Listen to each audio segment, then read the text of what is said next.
Why is it that when Satan tempts Jesus, he offers him all the kingdoms of the world, and instead of Jesus saying, because he says in Luke 4, I'm going to use the language, he says, for they have been delivered to me.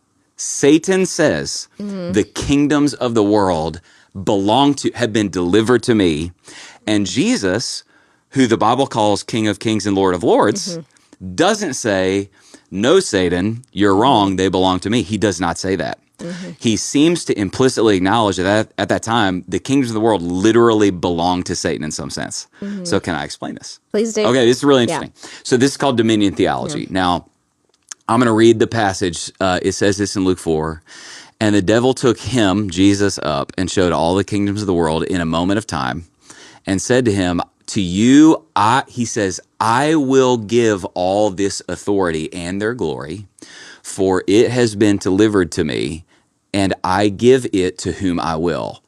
This is interesting. Jesus doesn't correct it. Right. So Jesus doesn't correct him. Number two, the New Testament calls Satan, quote, the God of this world. Okay. Number three, the New Testament says this world is lorded over by the father of lies. So what the heck's going on? Now, this is going to take me a second, so just like roll with me, and you have to listen to me talk a lot. I like listening to you, so it's good. You're sweet. Okay. All right. This has so you got to back up to the book of Jeremiah. This has a crazy answer, and it's going to take me a minute. So just roll here. All right. So the key to understanding this, I think, is if you go back to Jeremiah 32. Okay. There's a very interesting, and it's an odd passage about Jeremiah and a guy named Hanamel. Okay, so this is right before Israel goes into captivity in Babylon, or around that time, Israel's in captivity in Babylon. Now I'm going to read the passage, and it's not going to make any sense, and then I'm going to make my way through it, and you'll be like, I can't believe that's in the Bible. Okay. So this is Jeremiah 32, starting in verse 6. Jeremiah said, the word of the Lord came to me. Behold, Hanamel, the son of Shallum, your uncle, will come to you and say, buy my field that is at Anathoth for the, and this is really important, the right of redemption by purchase is yours. Bookmark that. Then verse 8 says, then Hanamel, my cousin, came to me in the court of the garden in accordance with the word of the Lord and said to me, buy my field that is at Anathoth. So basically what God prophesied would happen is happening. Buy my field that's at Anathoth in the land of Benjamin for the right of inheritance. So this is really important. Bookmark this in your head, Live Free Nation. It's acknowledged there's a right of redemption, and then there's a right of inheritance. This is going to blow your mind. And redemption is yours. Buy it for yourself. Do you know where I'm going here? Never mind. Let me keep going. Then I knew that this was the word of the Lord. Now, verse 9. And I bought the field at Anathoth from Hanamel, my cousin, and weighed out the money to him, 17 shekels of silver. I signed the deed, sealed it, got witnesses, and weighed the money on scales. Verse 11. Then I took, now this is really important. I took the sealed deed, it says, of purchase, containing the terms and conditions, and the open copy. So in ancient Israel culture, whenever you saw, I'll explain this in a second, there were two copies of a deed, a sealed deed and an open deed. And then verse 12, and I gave the deed of purchase to Baruch, the son of Neriah of Mahasiah, in the presence of Hanamel, my cousin. All right, so here's what's going on. And this ties together the whole Bible and takes you all the way to Revelation. And it explains what's going on in Luke 4. So what's going on here, Jeremiah, the prophet's dad, has probably died. I have a one-person Bible study here. This is great. I like it. So then the uncle buys the land, seemingly so the family has some money. All right, so now check this out. You've got two deeds, a sealed deed and an open deed. Now, in ancient Israelite culture, there was an open deed to any piece of property so that you could sell it and then you could write somebody's name on it if you sold it to them. So they write Hanamel's name on the open deed if you needed to sell the land for money. The sealed deed in ancient Israelite culture, it always stayed with the original family to prove that it belonged to their bloodline. Okay. So obviously in ancient Israel, there was a lot of like, hey man, God allotted the portions of the land to the 12 tribes. So the land was allotted.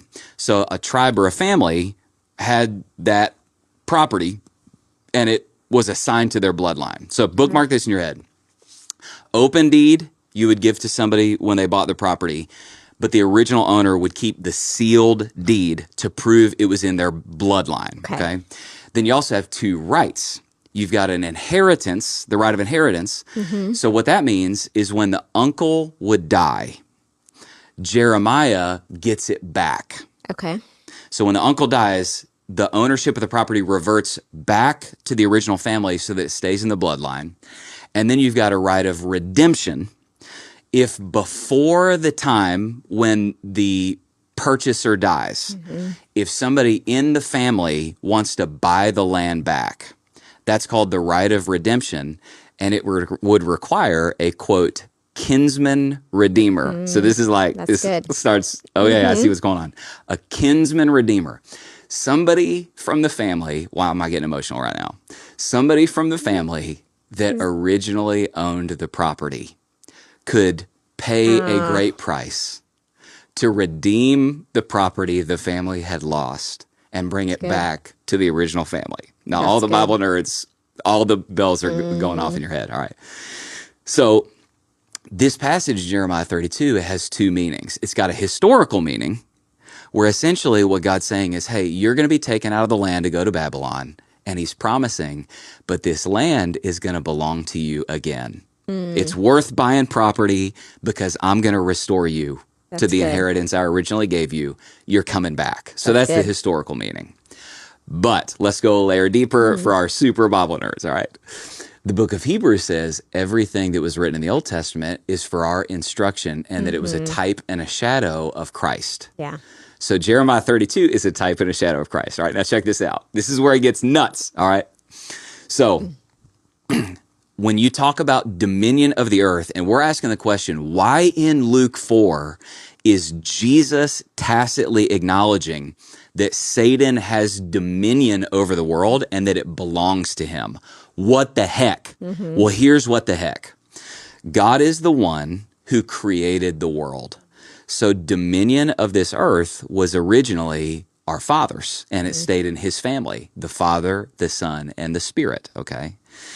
Then the book of Genesis says he creates Adam and Eve. Theologians will use the phrase that they were the vice regents of creation. And if you go back and read Genesis, he gives them what's called a dominion mandate. He gives them, the Bible says, dominion over the earth to work it and to keep it. So God has original dominion. He passes dominion of earth to Adam and Eve.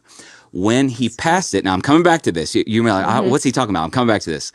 He passes dominion to them, but God keeps the sealed deed because the world, It's good. and all that is in it, belongs to our Father. Now, Adam and Eve, they lost dominion when they sinned and obeyed the serpent. Right. They lost that dominion, and dominion was transferred from Adam and Eve, delegated dominion, to Satan himself. This is why, by the way, when in Matthew 4 and Luke 4, Satan can correctly say, all the kingdoms of this world have been delivered to me, and Jesus does not correct the statement. Now, check this out. So what's going on here? So Jesus is the firstborn son of the family of the original bloodline of the owner of everything in the world, okay? When Jesus comes on this earth, who is it that has, listen, remember, there's a right of redemption and a right of inheritance. Who has the right of inheritance? That's Jesus. Yeah. Okay. Kinsman redeemer. The kinsman. Okay. But he decides to exercise his right of redemption and buy back dominion of the world when he goes to the cross. And Jesus, when he goes to the cross, what he's doing is he's paying the right of redemption. He's paying the redemption price to purchase back the land, the property that was lost by our Father, and bring back authority and dominion to the original family. Now, you go a layer deeper, and this is where it gets nuts. If you go read Revelation chapter 5, everybody's gathered in Revelation 5. And then there's a scroll and it's a double-sided scroll. Okay. Yeah. Now, whenever there was a closed deed, okay, there's a sealed deed and open deed. A closed deed was a sealed scroll, and it was a double-sided scroll. Wow. Inside and out in Wow. ancient Israelite culture. Double-sided scroll. Then you get to Revelation 5, and this is nuts. Revelation 5 is like, there's this, all of heaven Yeah. is gathered. And you remember what they're crying out? They're going, man, there's a sealed Yeah. scroll. Yeah.